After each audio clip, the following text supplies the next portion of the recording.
नमस्कार, मी सीमाज किचनमध्ये तुम्हा सर्वांचे खूप खूप स्वागत आहे. मित्रांनो, श्रावण महिना सुरू झालेला आहे आणि या महिन्यामध्ये बराच शाकाहार पाळत असल्यामुळे वेगवेगळ्या रेसिपीज शक्यतो शाकाहारीच बनतात. त्यामुळे रोज त्याच भाज्या जर खाऊन कंटाळला असाल तर नवीन भाजीची रेसिपी म्हणजेच त्याच भाज्या पण वेगळ्या पद्धतीच्या ही सिरीज आपण चालू केलेली आहे. त्यातील आजची भाजी आहे घेवड्याची भाजी.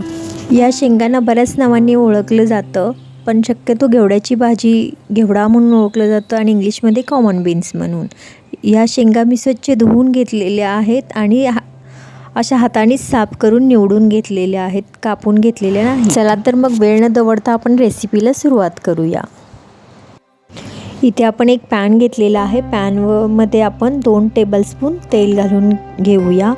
गॅसची आच मध्यमच ठेवायची आहे. तेल तापलेले आहे. आता आपण यामध्ये अर्धा टीस्पून मोहरी घालूया आणि अर्धा टीस्पून जिरे घालून घेऊया.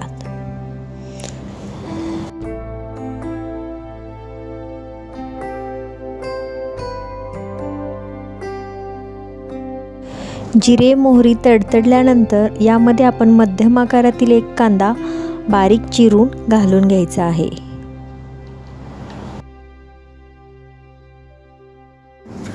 आता हा कांदा आपल्याला मध्यम आचेवरच गॅसची फ्लेम ठेवायची आणि थोडासा गोल्डन ब्राऊन कलर येईपर्यंत आपल्याला हा कांदा आपण भाजून घेऊयात.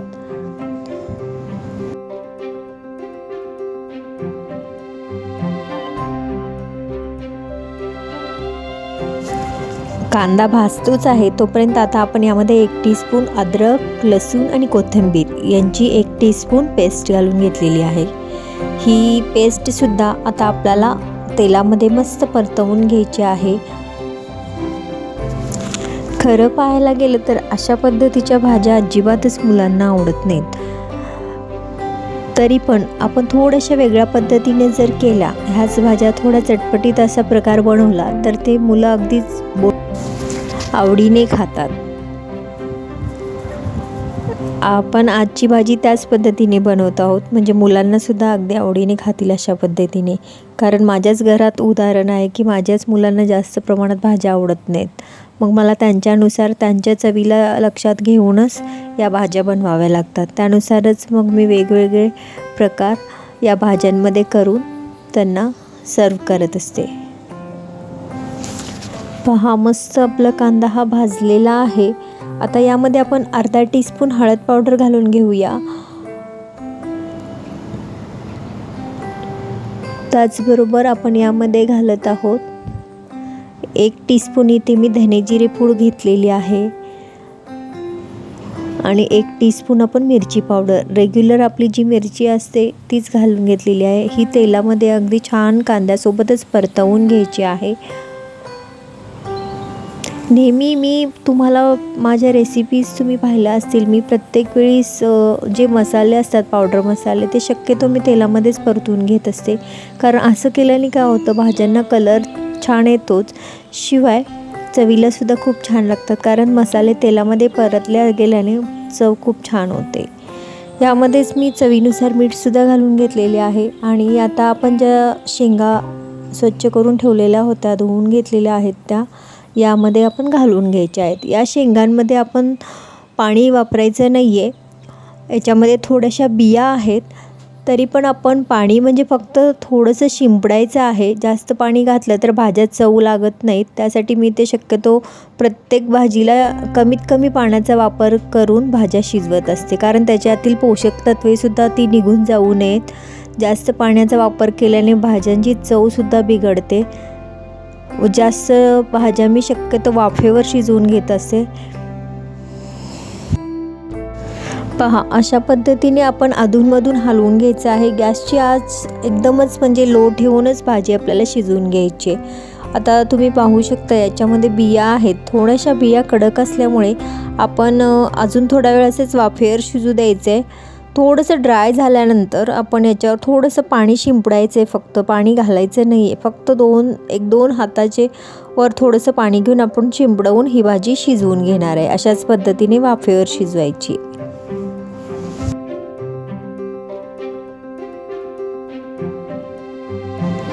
पहा थोडंसं आता पाणी म्हणजे ड्राय झालेलं आहे, वाफेचं पाणी पूर्णपणे गेलेलं आहे. आता बिया तरी शिजल्या पाहिजे, त्यासाठी आपण थोडंसं अशाच पद्धतीने थोडे थोडे पाणी शिंपडूनच ही भाजी शिजवून घेत आहोत.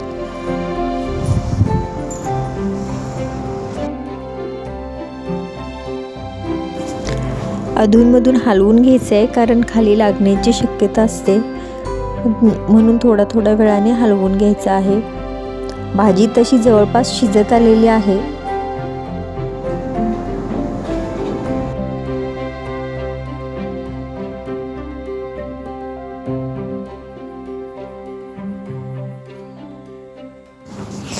तुम्ही भाजीचा कलर पाहू शकता, मस्तच आलेला आहे. आता भाजी थोडी शिजलेली आहेच आहे. आता मी याच्यामध्ये 2 टेबलस्पून इथे मी शेंगदाण्याचा कूट घेतलेला आहे. शेंगदाण्याचा कूट इथे मी जास्त बारीक आणि जास्त मोठा असं पण नाही, मध्यावर असं भरड केल्या म्हणजे एकदम थोडंसंच बारीक करून घेतलेला आहे, तो घालून घेतलेला आहे. आणि बघा शेंगा तुटत आहेत, म्हणजे आपली भाजी शिजलेली आहे. अजून 5 मिनिट फक्त आपण ठेवून देऊया, म्हणजे आपली भाजी तयार होईल. भाजी तर रेडी झालेलीच आहे. तोपर्यंत तुम्ही माझी रेसिपी तर पाहिलीच आहे. अपेक्षा करते की तुम्हाला ही रेसिपीसुद्धा आवडेल. जर आवडली असेल तर व्हिडिओला नक्की लाईक करा आणि जास्तीत जास्त तुमच्या फ्रेंड्स आणि रिलेटिव्समध्ये शेअर करा. आणि सबस्क्राईब जर केले नसेल तर चॅनेलला सबस्क्राईब देखील करा. पहा आपली भाजी तयार झालेली आहे. आपण याच्यावर थोडीशी कोथिंबीर घालून घेतलेली आहे, बारीक चिरून घेतलेली. आता भाजी आपली सर्व करण्यासाठी रेडी झालेली आहे. आपण गॅस बंद केलेला आहे. भाजी आता आपण एका प्लेटमध्ये काढून घेऊयात. मित्रांनो, अशा पद्धतीने तुम्हीसुद्धा करून पहा आणि कशी झाली ते मला कमेंटद्वारे कळवायला विसरू नका. त्याचबरोबर रेसिपी आवडली असेल तर व्हिडिओला नक्की लाईक करा, जास्तीत जास्त शेअर करा आणि सबस्क्राईब केले नसेल तर सबस्क्राईब देखील करा. चला तर मग आपण पुन्हा भेटूया अशाच नवीन रेसिपीसोबत. तोपर्यंत स्वस्त खा, मस्त रहा, नेहमीच आनंदी रहा. रेसिपी पाहिल्याबद्दल तुमचे मनापासून आभार. धन्यवाद.